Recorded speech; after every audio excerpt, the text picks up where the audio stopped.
Morning, everybody. This is Debbie. How are you? I am so glad that you're here with me this morning. It is early morning here up on the mountain.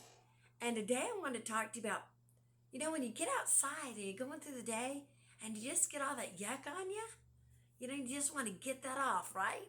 You get all that dirt and the sweat and smell, stink, you just want to get all that off, right? Well, I've been brooding chickens, so I've been doing that. I've got goats, I've got things to do up here on the mountain on our homestead.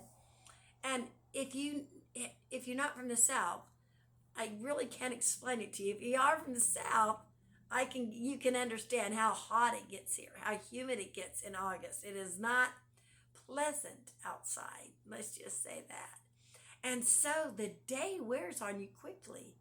You get that grit and that grime and, like I said, that sweat and that smell, and you just don't look pretty and you just don't feel pretty, and you just want to get in the shower and get all the day washed off. All of that. You just want to get it all washed off. You just can't wait. And that's what happened with me. It has been extremely hot and extremely humid here, over 100 degrees, and the humidity is just, it gets tough. And so what happens? You get all yucky, like I said, it's stinky. And I couldn't wait to just get all the day washed off of me. And I was thanking God. Thank you, God, for a shower. Thank you, God, for a way to get clean and get this washed off of me, because it was just heavy and it just made me feel terrible.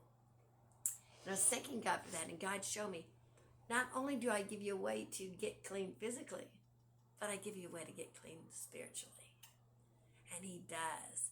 So today it's like, when do you know it's time to get clean spiritually? When do you know it's time to take a bath, to take a shower, get the day washed off of you, right?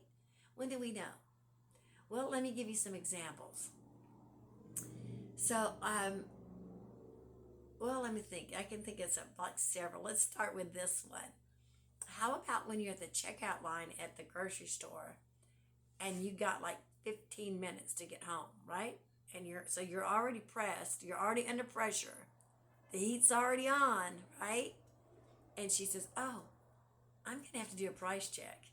And you're like, "What?" It says $3.25 on the sign.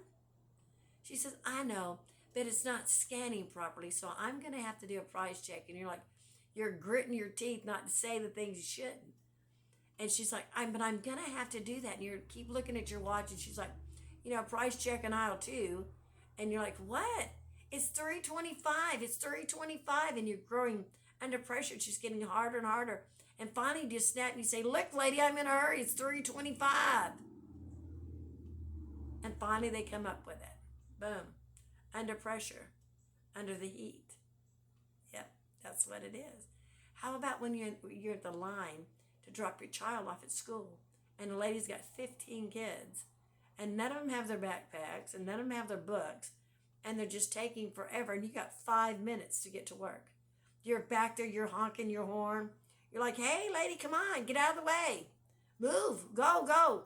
And then you find out, here's another one coming, going down the wrong way in the drop-off line. You're like, what? And so under pressure, under heat, under the stress of that.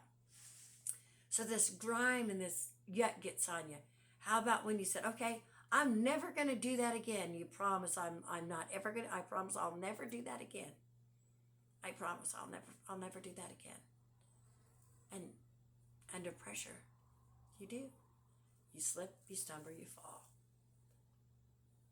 Under pressure, under the heat. That heat can make you feel away, can it? Can make you do a thing. How about when you say, "You know what? I'm going to give this up. I'm never going to do this again. I'm going to get this out of my life. I'm never going to act like that again. I'm never going to say that again." Under pressure, under heat.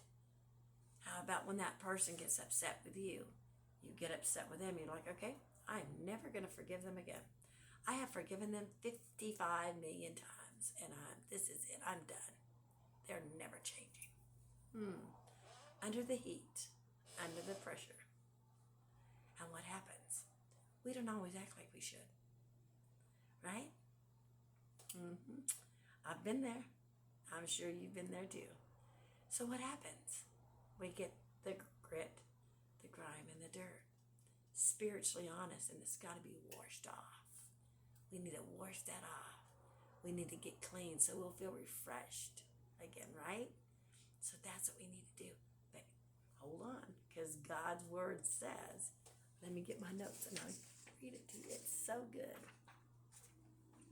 In 1 John 1:9, it says, if we confess our sins, he is faithful and just to forgive us of our sins and cleanse us of all unrighteousness.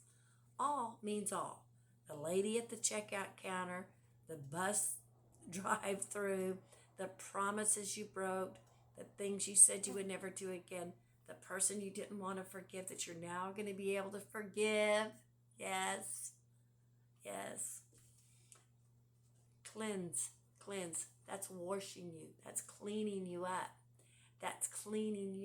How many of you guys have went outside and you've got, mud on your boots? Like, oh man, I can't go in there with that. And what do? You have to take a hose. You have to take water. And you got to rinse those boots off and you got to get all that mud off of there. You got to clean them up. Why? You can't continue to wear them all dirty like that. Mud sticking to it. It'll weight you down. That's what our mistakes and failures do. That's what our shortcomings do. That's what when we don't do what God's word says to do, it kind of weights you down. And we get that way because pressure of the day, heat of the day, circumstances, situations, they cause us to act a way that isn't so pretty. And they cause us to act a way that really doesn't follow God's rule and God's way, right? And so that's where you got to wash all that off of you. And it feels doesn't it feel good when you've had a very hot day and you've been busy or you've been very stressed out at work and you come home and you just sit in the shower or you just sit in the bath and think, oh, that feels so good. That's what it's like. That's what it's like when you take the washing of the word. The Bible, I believe it said, let me get my notes, in Ephesians 5:26, the washing of the word. That word washes you. It washes you clean. It shows you. And as it shows you, you're getting cleaner and cleaner. You're learning and learning. God's dealing with you and teaching you and showing you and loving you and telling you how much he loves you. He'll never leave you. He'll never forsake you. He's always going to be with you. So you just need to know in your shortcomings, God's going to always be there, right? He's going to always be there. And so we need that washing of the word. We need that cleansing. We want to be, when we make mistakes, we want to be cleansed from that. We don't want that to stick on us. Because what happens when we make those mistakes and we're feeling yucky, we get into shame and guilt. And it just weights us down. That shame holds us down. It's like a weight. It's like a weight. And so it just holds us down, right? And so we don't want to do that. Then I also want to talk, if you are listening to this video and you have never made Jesus Christ your Savior, I want to encourage you to do that today, because you can be cleansed from everything in the past, just like Christians. This is a free gift that God offers anyone. John 3:16 says, for God so loved the world that he gave his only begotten son, that whosoever, let's get that, whosoever will believe, you'll be saved, right? So get a hold of that. You are a whosoever. We are the whosoevers of the world, right? So whosoever. And then let me go a little step here. In Romans 10:9 and 10, I love these scriptures because it said, if thou shalt confess with thy mouth the Lord Jesus and shalt believe in your heart that God has raised him from the dead, you're going to be saved. It's that simple. It's that simple. So you can be cleansed. It is that simple. It says, if you believe in your heart confess with your mouth. We confess a lot of things, don't we? We say a lot of things. I believe this, I believe that, I believe this. It's the same thing. You have to confess what your heart believes. And then it goes on to say in verse 10, for with the heart man believeth unto righteousness, and with the mouth confession is made unto salvation, and you are saved. Your confession, your belief and your confession of what God did for you, you are saved. So there's a cleansing for you. So I just want to tell you, if you've never received Jesus Christ as your Savior today, it's as easy as saying, God, please forgive me for all my sins. I'm so sorry. And I believe that Jesus Christ died on the cross for my sins. You're saved. That's simple. No hoops to jump through. No 20-mile run to do. Just believe. Just confess it and believe it. And it is the same thing for the Christians, just the ones I've been talking to. It is the same thing for you. If you will come in from the day, you're like, oh my gosh, and all these things are running through your head, and you're mumbling and you're stuttering, and you know, all you have to do is confess, to say, God, forgive me, because today I said this, I did that, I broke that promise. God's going to forgive you. God's going to forgive you. Let's go back to our scripture in John, 1 John 1:9. I'm going to leave you with this scripture. And it says, if, there's a big there, if, okay? There's a big thing. There's one of your keys. If we confess our sins, he is what? Faithful and just to forgive us of all. What? Cleanse us of all. Cleanse us of all unrighteousness.